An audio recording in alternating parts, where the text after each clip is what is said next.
اماں تو کمرے میں پڑی ہو نا، اورنگزیب عالمگیر کی ماں فوت ہو گئی، 350 کمرہ تھا محل کا، اور اماں 12 سال ٹانگوں سے معذور رہی اورنگزیب عالمگیر کی۔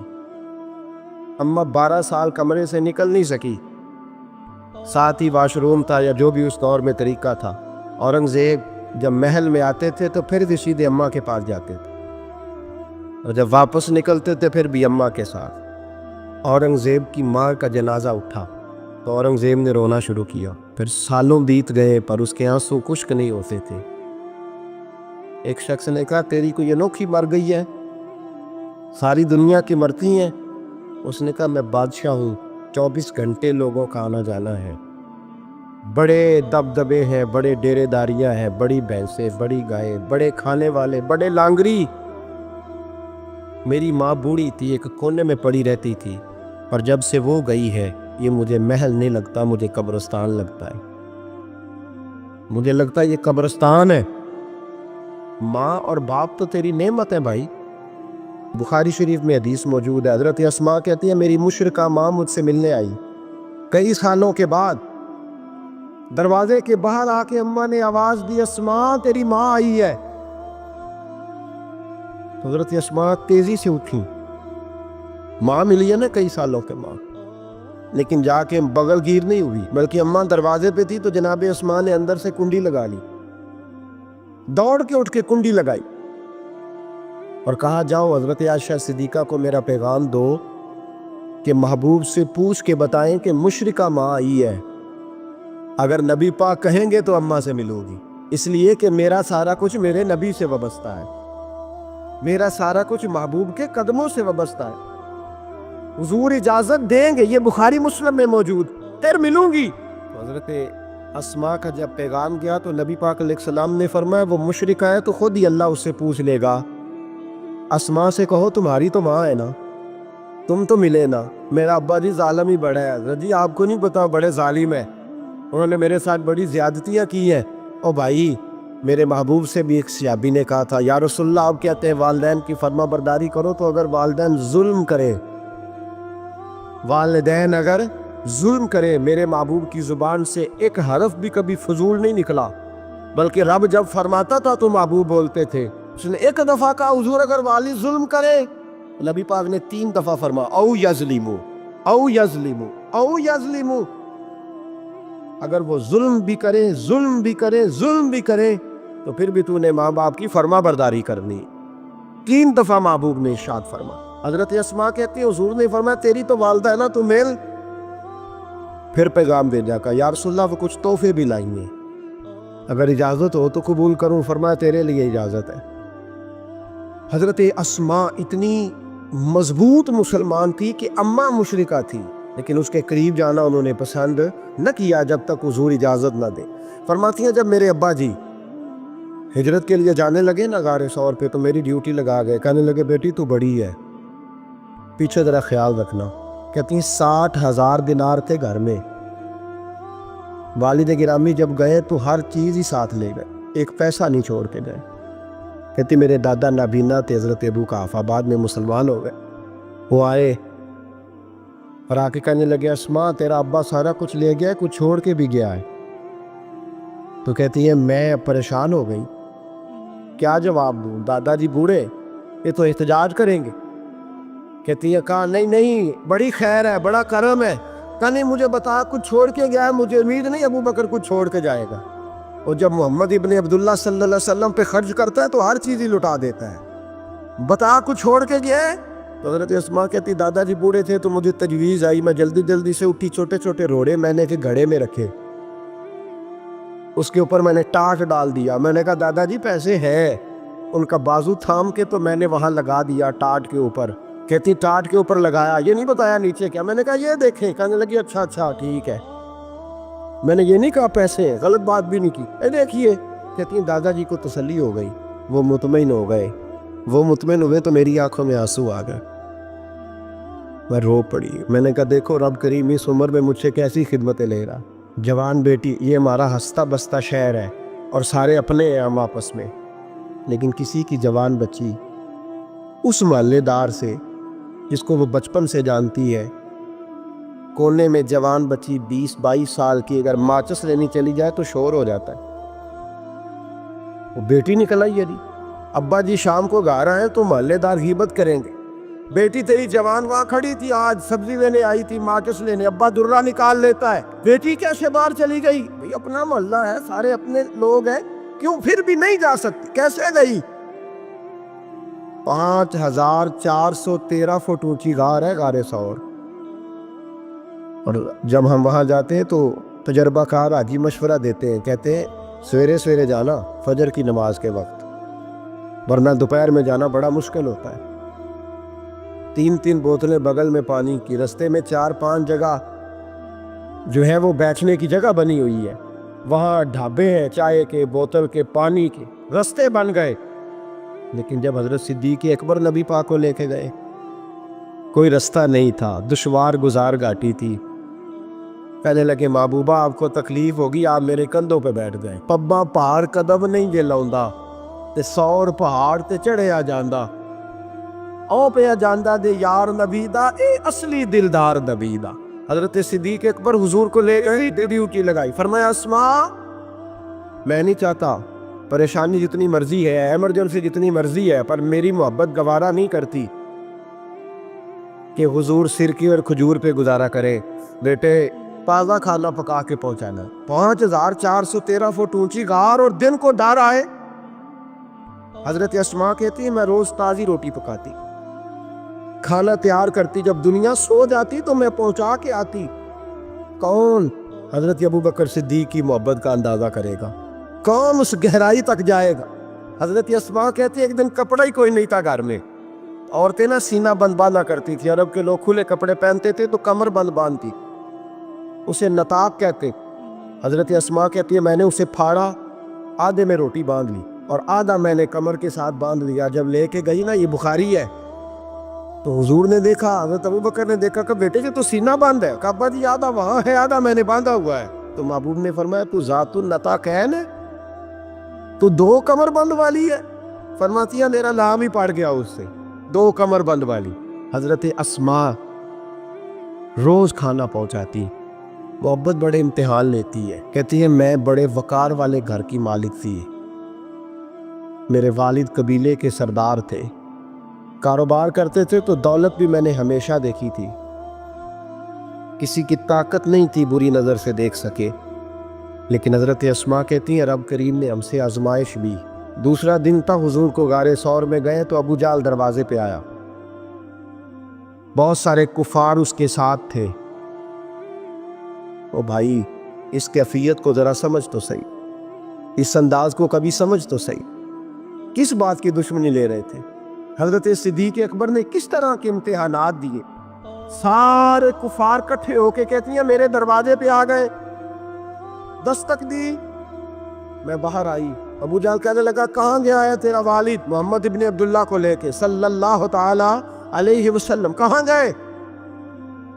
جناب اسماء کہتی ہیں اب میرے لیے بڑی مشکل ہو گئی، جھوٹ بولتی ہوں تو شریعت نہیں بچتی، سچ بتاتی ہوں تو وفا نہیں بچتی، کدھر جاؤں؟ کہتی ہیں پیروں میں زنجیریں ہیں، غلط بات کیسے کروں؟ اس نے پھر پوچھا بولتی کیوں نہیں، کہاں گئے؟ میں خاموش تھی. تیسری بار پھر پوچھا کہاں گئے ہیں وہ؟ جناب اسماء کہتی ہیں میں نے فیصلہ کر لیا، شریعت بھی بچانی ہے، وفا بھی بچانی ہے، دونوں چیزیں بچیں گی. بولو کہاں ہے؟ یہاں تو لوگ مرد ہو کے دین کے لیے نہیں ڈٹتے، اور 1 منٹ کے لیے بھی عقیدے پر مسلک پر ڈٹنے کو تیار نہیں ہوتے. لوگ دیکھتے ہیں مجلس کس طرح کی، اس طرح کا رنگ اختیار کر لیتے. جناب اسماء ڈٹ گئی، جناب صدیق اکبر کی صاحبزادی، اور کہتی ہے ابو جہل نے جب کہا بتا کہاں ہے؟ فرماتی ہیں پتہ نہیں خدا نے مجھے کتنی قوت عطا فرمائی. میں بولی اور بول کے کہا میں ابو بکر صدیق کی بیٹی ہوں، میں جھوٹ نہیں بول سکتی. کہنے لگی ابو جہل سن، مجھے پتا ہے وہ دونوں کہاں ہیں، اور میں تمہیں بتاؤں گی کوئی نہیں، مجھے پتا ہے، پر میں تمہیں وہ ہلکا یارا تو بریشم کی طرح نرم، رزم حق کو باطل ہو تو فولاد ہے مومن. پتا ہے مجھے وہ کہاں ہے، پر جرت ہے تو پوچھ کے دکھا. کہتی ہیں چوک تھا مکے کا اور میرا عزت والا گھرانہ تھا،